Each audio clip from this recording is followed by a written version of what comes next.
Hello, everyone. Thank you all for coming. My name is Bailey Alonso, and today I'd like to talk about E4-ORF1 protein expression in brown adipose tissue and its role in Alzheimer's disease pathogenesis. So Alzheimer's disease, it impacts 1/3 of people over the age of 85. It is also the sixth leading cause of death in the United States. Alzheimer's disease is the most prevalent neurodegenerative disorder worldwide. And there are some risk factors associated, such as impairment in glucose metabolism and insulin signaling. And so another disease that that is similar in the way that there's an impairment in insulin signaling is type 2 diabetes. And so type 2 diabetes has been identified as a risk factor. Individuals with diabetes have a higher risk of all types of dementia. Also, individuals with diabetes are at a 65% higher risk for developing Alzheimer's disease. Also, those same individuals have experienced a faster progression from mild cognitive impairment to Alzheimer's disease. So there's a lot of overlap between type 2 diabetes and Alzheimer's disease, such as inflammation, oxidative stress, lower vitamin C levels, impaired insulin signaling and insulin resistance, glucose intolerance, and cognitive deficits. And so really, it's the insulin degrading enzyme that is kind of the common link between these two diseases. Insulin degrading enzyme, it regulates insulin and amyloid beta. And amyloid beta is this protein right here. So during type 2 diabetes, for instance, whenever there's insulin resistance, this leads to a higher level of circulating insulin in the bloodstream called hyperinsulinemia. And so insulin basically, it can cross this the blood-brain barrier and causes hyperinsulinemia in the brain. And it's this insulin degrading enzyme, this protein, that is involved in helping to keep amyloid beta protein in check. And it also is recruited to degrade insulin as well. However, in cases of hyperinsulinemia in the brain, when insulin degrading enzyme is degrading in all the extra insulin, it's not able to degrade the amyloid beta. And so basically this leads to the formation of amyloid beta plaques and the associated Alzheimer's disease pathology. So a question could be asked on the potential to give patients with Alzheimer's disease anti-diabetic medications. And although this has been shown in clinical trials, there have been inconclusive findings. There has been failure to improve Alzheimer's disease pathology. However, this kind of suggests that there must be better therapeutic interventions. So this leads me to introduce to you the adenovirus protein E4-ORF1. E4-ORF1 is necessary and sufficient to increase glucose disposal. Also, E4-ORF1 has been shown to improve the glucose disposal in a multitude of cells, such as pre-adipocytes, adipocytes, muscle cells, and also E4-ORF1 reduces the glucose release from hepatocytes. So E4-ORF1's role in improving the glycemic control in mice and in cells have been shown in 4 different labs in different studies, as you can see here. So in one of these studies, in high-fat fed mice, transgenic expression of E4-ORF1 only in the adipose tissue shows protection against fat accumulation in the liver, with lower hepatic triglyceride content as well.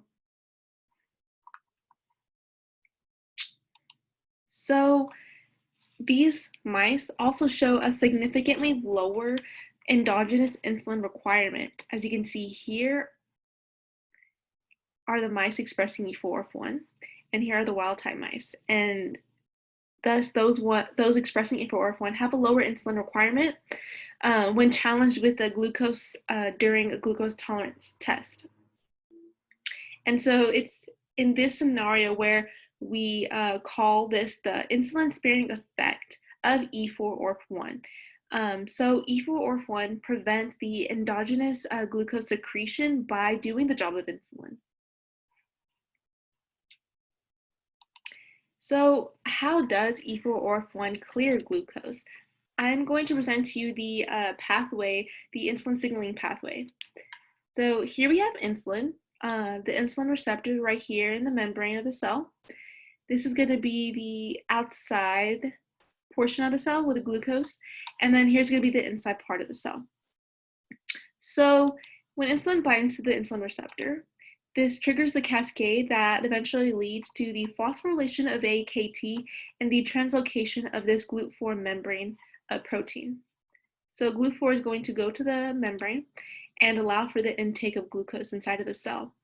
And this is the insulin signaling pathway, which can be broken down into two parts: the proximal insulin signaling pathway and the distal insulin signaling pathway.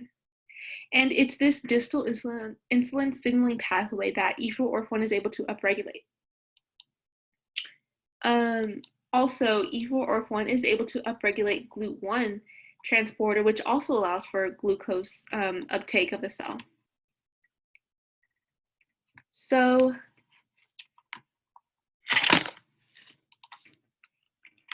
E4ORF1 is an important protein.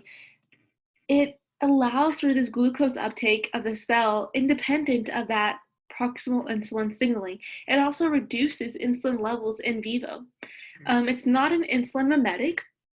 It also spares insulin, and it reduces hepatic accumulation of fat.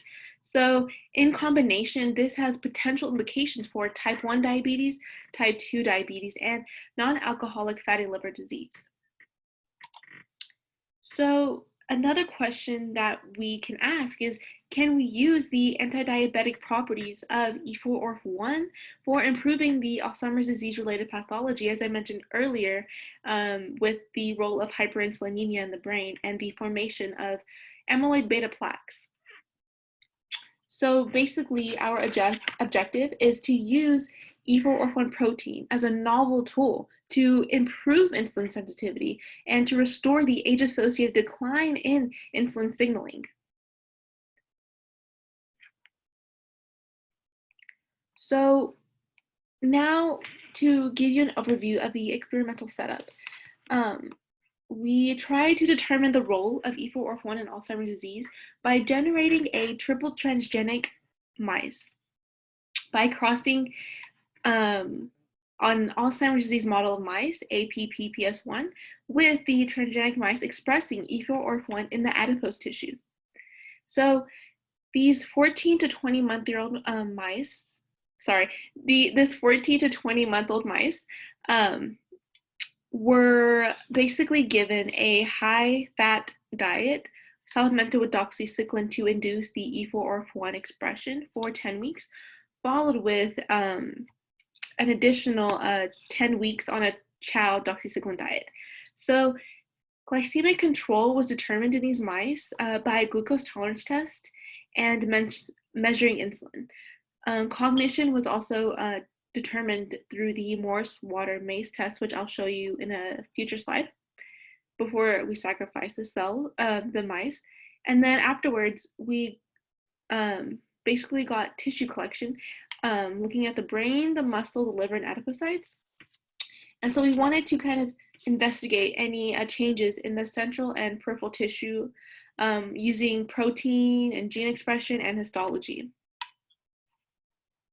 So E4ORF1 did show to improve the glycemic control in these aged mice.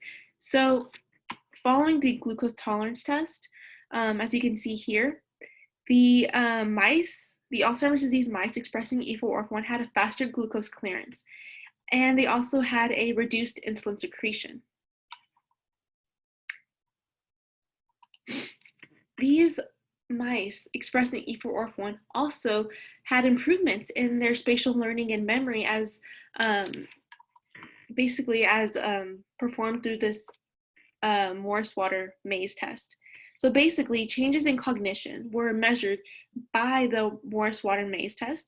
As seen in the graph, the mice expressing E4ORF1 were able to find the hidden platform much faster over 4 different trials performed on different days.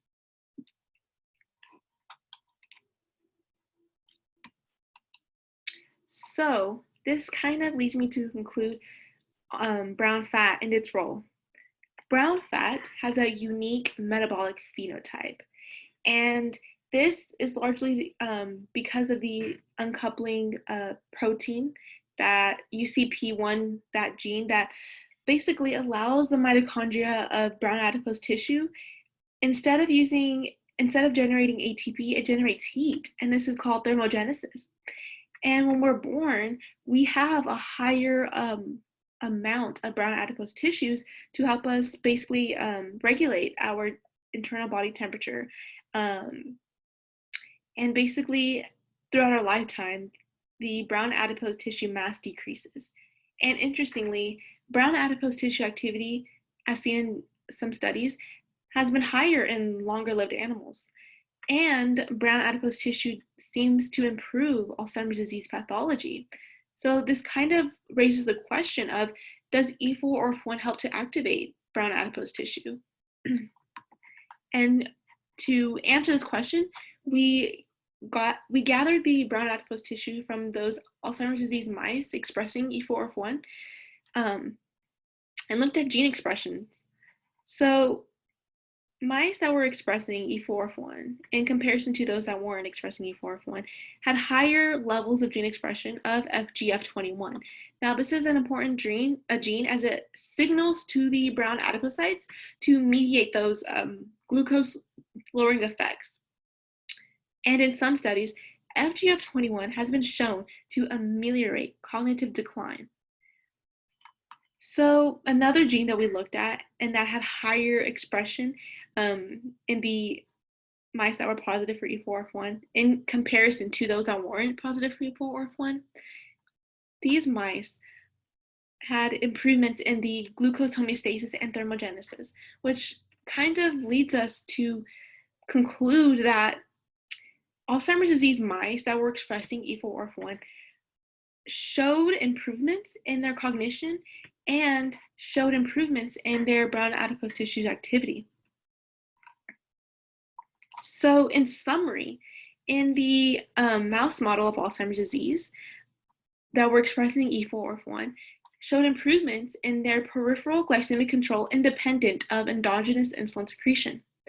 They also shown that they were able to improve their cognition through the spatial and learning memory as performed through the Morris-Water maze test. And we saw improvements in their brown fat metabolism through those different gene expressions in the previous slide. So all of this leads us to basically, in the future, we want to look at more gene and protein expression levels in these brown adipose tissue samples, and also look at the changes in the mitochondria and look at those genes. And hopefully we can have a better understanding of Alzheimer's disease pathology and the role of hyperinsulinemia and brown adipose tissue, and especially E4ORF1's expression and its help in alleviating those symptoms associated with Alzheimer's disease. So that concludes my presentation for today. I'd like to thank you all for coming.